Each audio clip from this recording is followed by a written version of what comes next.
Today I'm going to discuss the disappearance of my mother. She's been missing now for over 10 years. I was about to turn 20 years old, and I came out here to Arizona to go to school. And I had her sign some financial paperwork so I could go to school, and they wouldn't accept her signature. So I was like, hey, Mom, they won't accept your signature. Can you sign this again? And then soon after I had this request for her, I stopped hearing from her. She used to text me every day. And then she just stopped. I couldn't contact the number. Maybe a couple months go by.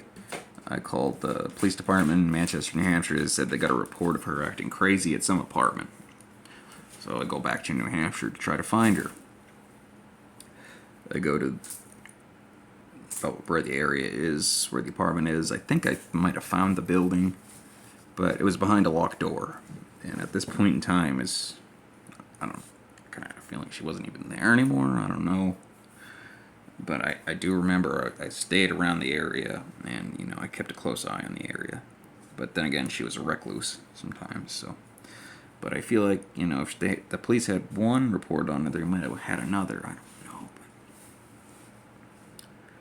And, so I looked for her, and I called the police and everything.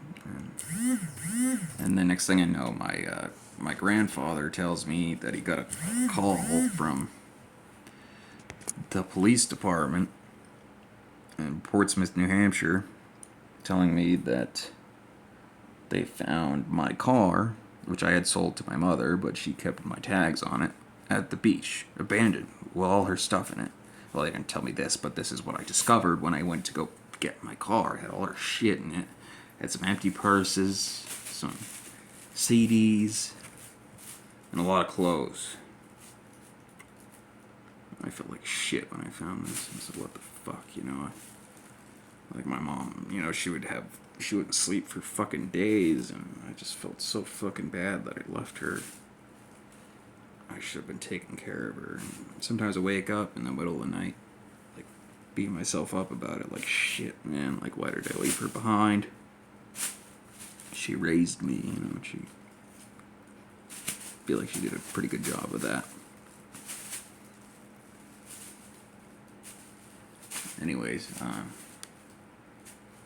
I find the car. My family didn't, on the father's side, didn't give a fuck. They're like, why are you upset? As I'm going through the fucking car. So,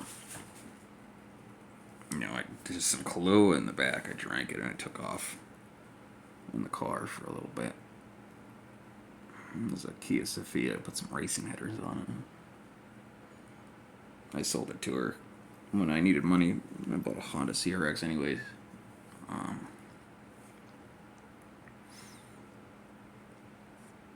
So yeah, and then I just really blamed myself for that.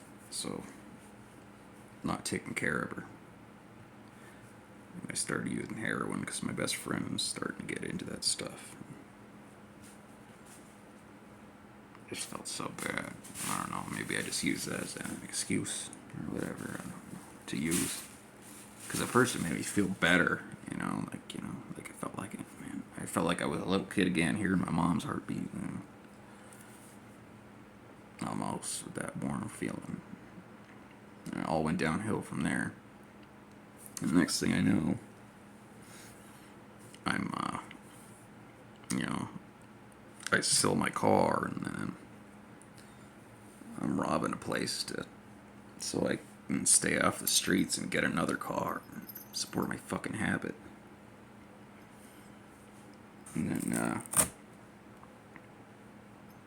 And then that eventually led me to prison. But while I was waiting in jail, before I was sentenced, I had a dream that I met my mother on a steep street in California. And I gave her a hug and told her how much I loved her and everything, but it was almost like a goodbye. It was very strange. And then shortly after this, I had a phone call to my grandmother from the jail, and she said that she received flowers. Well, not she didn't receive the flowers, but her message was left as a callback for the flowers that were delivered on my birthday from Katie or to Katie, which is my mother. I don't know what the fuck that meant. I still don't know what the fuck it means. I don't know who delivered those fucking flowers, if it was even her. And it brings me back to when my mother and I first visited Arizona. There was a man. I think it was we were on our way back from Arizona, and there was a man, and I had to go take a piss, and I think my mom was in the bathroom. And I don't know. I was tired. You know, I think we had to sleep overnight in the